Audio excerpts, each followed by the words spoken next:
नमस्कार, न्यूज़मैन मैक्स में आप सभी का स्वागत है। अखिल भारतीय बसोर समाज विकास समिति के तत्वाधान में भोपाल के हिंदी भवन में संपन्न हुआ।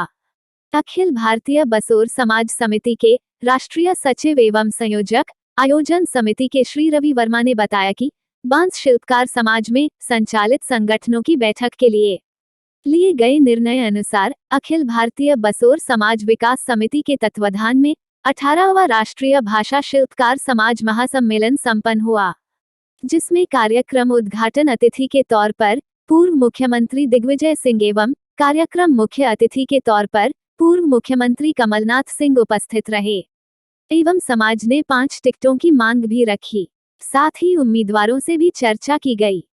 सर, 18वां राष्ट्रीय भाषा शिल्पकार समाज महासम्मेलन 2023 का आयोजन आज हिंदी भवन में किया जा रहा है। क्या कार्यक्रम की रूपरेखा है?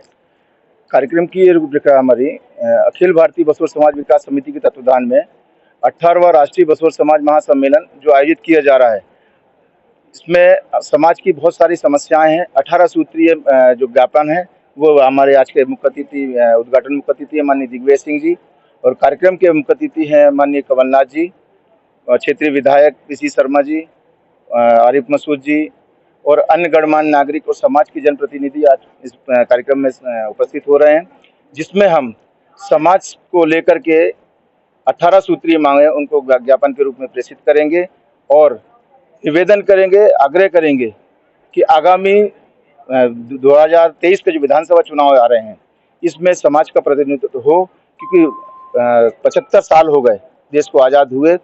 75 साल में किसी भी पार्टी ने इस समाज के ऊपर ध्यान नहीं दिया है। इस समाज की जो स्थिति है बिल्कुल जानवरों से भी बदतर है। इस देश के अंदर जानवरों की गिनती हो चुकी है, लेकिन इस समाज ऐसा है, ये समाज के अंदर उनकी गणना आज तक नहीं की गई कि उनकी आर्थिक स्थिति देखी जाए और समझी जाए। सर, बात करें आज के कार्यक्रम की तो 2024 के चुनाव भी नजदीक है। क्या टिकटों की मांग उठेगी? किस चीज की? क्या टिकट की मांग उठेगी? बिल्कुल मांग उठेगी। पहले मांग उठेगी 2023 की, 2023 में विधानसभा चुनाव की मांग उठेगी, बिल्कुल उठेगी इसके अंदर। और ये कहा भी जाएगा कि अगर इस बार हमें मौका नहीं दिया गया तो आगामी लोकसभा चुनाव में हमें समाज को, संगठन को विचार करना पड़ेगा कि आगे हम किस रास्ते पे जाएं।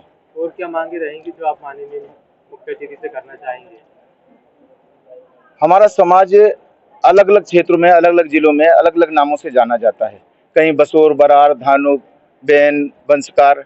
हम चाहते हैं कि हमारा समाज एक नाम से जाना जाए, बांस शिल्पकार के नाम से, क्योंकि हम जंगल से जुड़े हुए लोग हैं, बांस का काम करने वाले लोग हैं। तो हम चाहते हैं कि अनुसूचित जाति की सूची है उसमें एक पर हमारा नाम दर्ज हो और बांस शिल्पी के नाम से हम सारे लोग जाने जाएं। आज कई ज्यादातर प्रोडक्ट जो है प्लास्टिक सेट के बांस शिल्पकार पे जाते जा रहे हैं, क्या ये उद्योग मध्य प्रदेश में भी लेके आएंगे? बांस का पिछली सरकार जो रही है माननीय तत्कालीन मुख्यमंत्री दिग्विजय सिंह जी, उन्होंने बांस से रिलेटेड एक योजना भी बनाई थी। 1499 करोड़ की योजना उन्होंने बनाई थी, जिसमें हमारे समाज के कुछ लोगों को प्रशिक्षण भी दिया गया था बांसकार कर्मशाला के नाम से। लेकिन वो योजना कुछ समय तक रही, सरकार चेंज हो गई, फिर वो धरातल पे नहीं आ पाई और स्थिर हो चुकी है। आज भी हमारा समाज ग्रामीण क्षेत्रों में बांस का काम करता है, बांस के सामान से ही उसकी जीविका उत्पादन होता है, लेकिन बांस उपलब्ध नहीं हो पाता है, जिसके कारण वो पीछे की ओर चला गया। प्लास्टिक ने उसको अपना लिया है, प्लास्टिक ने उसकी जगह ले ली है। तो कुछ ऐसी योजना बनाई जाए, आगामी सरकार जो भी होगी वो ऐसी योजना बनाए जो इस समाज का उत्थान कर सके। एक बार आपका परिचय दे दीजिए। मेरा नाम विजय कुमार कोंडेलकर, अखिल भारतीय बसोर समाज विकास समिति का राष्ट्रीय अध्यक्ष हूँ। अभी हमारे साथ मौजूद हैं लाली जी, जो करेलिया विधानसभा से चुनाव लड़ रही हैं, कांग्रेस प्रत्याशी हैं करेरा से। क्या इस बार की विधानसभा की आपकी रणनीति रहेगी? चुनाव को लेकर क्या तैयारियां हैं? चुनाव को लेके तैयारियां तो काफी हैं और क्षेत्र में भी बहुत वर्क कर रही हूँ मैं। हर जगह लोग बाग पसंद कर रहे हैं, चाहे किसी भी समाज से हो, सभी लोग पसंद कर रहे हैं। और इस बार विधानसभा करेरा में कांग्रेस को ही आना है, तो यही रहा है कि इस बार बस मौका मिल जाए एक बार तो दिखाते हैं फिर कि क्षेत्र में क्या वर्क भी बहुत करना है। वर्क पिछड़ा हुआ है करेरा, इस बार करेरा को बहुत आगे लेके जाना है, तो यही सोचा है कि आगे बढ़ाना है करेरा बात को। करें राजनीतिक माहौल की, तो पहले की राजनीति और अब की राजनीति में काफी बदलाव आ चुका है।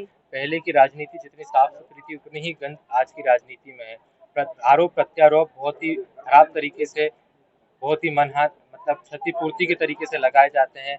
क्या इस बार की विधानसभा चुनाव में क्या रणनीति रहेगी आपकी, और क्या अपने मनोबल को मजबूत करके आप चुनाव लड़ने के लिए तैयार हैं? जी, मैं बिल्कुल तैयार हूँ मनोबल को बढ़ाकर अपने मजबूती देकर। और इस बार ये रहेगा कि जो महिलाओं के साथ गलत हो रहा है उसको भी, जो शोषण हो रहा है उसको रोकेंगे। उनको जैसे ही कांग्रेस सरकार आती है, क्योंकि बीजेपी सरकार में तो हमेशा ही महिलाओं के साथ अत्याचार, अभी आप देख ही रहे हैं महंगाई को लेके हर व्यक्ति बहुत परेशान है, चाहे किसी भी वर्ग का हो। और जैसे ही कांग्रेस सरकार आती है बदलाव होंगे। माननीय कमलनाथ जी ने भी इस बार अपनी इतनी सारी मतलब योजनाएं निकाली हैं और महंगाई को कम करने के ऊपर भी ये सारी चीजें कर रहे हैं। और मैं वहाँ जहाँ भी विधानसभा एरिया में वर्क करूंगी वो आगे बढ़ाने का काम करूंगी। बाकी मौका मिले तो बिल्कुल देखेंगे आप हर अगर आप प्रकार अपनी से। विधानसभा में जीत कर आते हैं तो सबसे पहला कार्य क्या करवाएंगे? सबसे पहले करेरा को डेवलप करने का, चाहे शिक्षा को लेके हो, क्योंकि वहाँ कॉलेज में भी कोई व्यवस्थाएं नहीं है, किसी भी प्रकार की सब्जेक्ट नहीं है बच्चों को शिक्षा को लेके और बेरोजगारी को लेके। और जो भी डेवलपमेंट है उसको लेके सबसे पहले काम करूंगी, और महिलाओं की सुरक्षा को लेके। कांग्रेस पार्टी के राष्ट्रीय अध्यक्ष राहुल गांधी जी को अभी सुप्रीम कोर्ट से जो राहत प्रदान हुई है, जी। क्या कहना चाहेंगे उस पे? यही कि सत्य की हमेशा जीत होती है, सत्य कभी नहीं हारता, चाहे उसको कितना भी दबाया जाए या कितना भी कुचला जाए, सत्य हमेशा सत्य रहता है। तो राहुल गांधी जी भी सत्य पे निर्भर थे और सत्य था वो जो, तो हमेशा ही आगे निकलना। मेरा नाम लाली भदौरिया है, मैं विधानसभा क्षेत्र 23 करेरा से हूँ और इस बार कांग्रेस से तैयारी कर रही हूँ। सभी का आशीर्वाद मिलता है, सभी का आशीर्वाद मिल रहा है और इसको आशीर्वाद मिलता है तो मैं बिल्कुल कांग्रेस पार्टी जिंदाबाद, कमलनाथ जी। मैं आर बंसल, जतारा विधानसभा टीकमगढ़। क्या रणनीति इस बार चुनाव को लेकर? मैं आपको बताना चाहता हूं कि आजादी के बाद से आज तक वंशकार धानुक समाज को, कठेरिया समाज को, असोर समाज को आज तक कोई टिकट नहीं दिया गया है। और हमारी मांग है कि इस समाज को भी उपकृत किया जाए।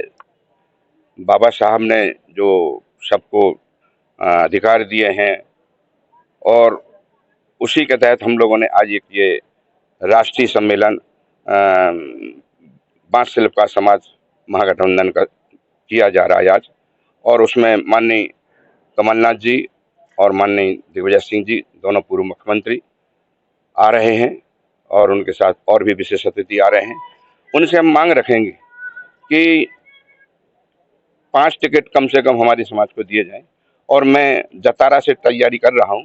2018 में भी मैंने निर्दलीय चुनाव लड़ करके भाजपा के प्रत्याशी श्री हरिशंकर खटीक से चुनौती लेकर के 27,000 वोट पा करके सेकंड पोजीशन पर था। और मैं तब से ही लगातार मैं कांग्रेस में काम कर रहा हूं। हर जगह जाकर के बूथ लेवल तक के कार्यकर्ता तैयार कर लिए हैं और नारी सम्मान जो भी हमारी कांग्रेस की योजना है उनका मैं घर घर जाकर प्रचार कर रहा हूं। हम चाहते हैं कि कांग्रेस अगर मेरे ऊपर विश्वास करेगी तो निश्चित तौर पर क्षेत्र की जनता हमारे ऊपर विश्वास करके कांग्रेस की झोली में सीट डालेगी। इस बार लगता है कांग्रेस की उम्मीद जमीन से जुड़े लोगों से, क्योंकि पिछली बार जो टिकट वितरित हुए थे उसमें कई जो जनता का जो भरोसा कांग्रेस के ऊपर था उसे बिचौलियों द्वारा बेच दिया गया। इस बार टिकट सही उम्मीदवार को मिलेंगे तो उम्मीदवार की दावेदारी आपकी बढ़ती नजर आ रही है। बराबर। पिछले वर्ष जो है क्षेत्रीय प्रत्याशी न होने के कारण क्षेत्रीय प्रत्याशी की उपेक्षा की गई थी, बाहर से प्रत्याशी दे दिया गया था। और यही अभी भी ये क्षेत्र की मांग चल रही है, क्षेत्रीय प्रत्याशी की यहाँ पर जिताया जाएगा। मैं बैरवार जतारा विधानसभा से लगा हुआ गांव है मेरा, वहाँ का रहने वाला हूँ। और माननीय हमारे प्रदेश अध्यक्ष और पूर्व मुख्यमंत्री श्री कमलनाथ जी का भी यह निर्देश है कि क्षेत्रीय प्रत्याशी को ही हम टिकट देंगे। हमें उम्मीद है कि माननीय कमलनाथ जी अगर विश्वास करते हैं तो निश्चित तौर पर ये सीट उनके झोली में आएगी। आपका परिचय दीजिए। मैं आर बंसल, विधानसभा क्षेत्र 44 जतारा, प्रदेश सचिव मध्य प्रदेश कांग्रेस कमेटी, रिटायर्ड पूर्व DSP। आपका नाम? BL स्नेही, राष्ट्रीय महासचिव अखिल भारतीय धानुक समाज संगठन। आज जो समाज का कार्यक्रम रखा गया है 18वां बांस शिल्पी वंशकार समाज का राष्ट्रीय सम्मेलन, ये पूर्णतः राजनीतिक सम्मेलन। इसमें 75 साल की आजादी के बाद भी हमारी समाज को कोई हक नहीं मिला, न कोई बराबरी का दर्जा मिला। हमारी समाज राजनीतिक क्षेत्र में, शैक्षणिक क्षेत्र में, आर्थिक क्षेत्र में पूर्णतः शून्य है। इस हिस्सेदारी को बांटने के लिए हमने कांग्रेस के दोनों वरिष्ठ नेताओं को इस कार्यक्रम में बुलाया है, क्योंकि हमारी समाज की जनसंख्या हर विधानसभा में 22 से 25 के बीच में है, जो लगभग 60 और 50 लाख के बीच में है। इस जनसंख्या को देखते हुए हम आज मांग करेंगे कि कम से कम हमारी समाज के 5 लोगों को 5 विधानसभा सीटों से टिकट दिए जाएं, जिससे हमें राजनीतिक भागीदारी मिल सके।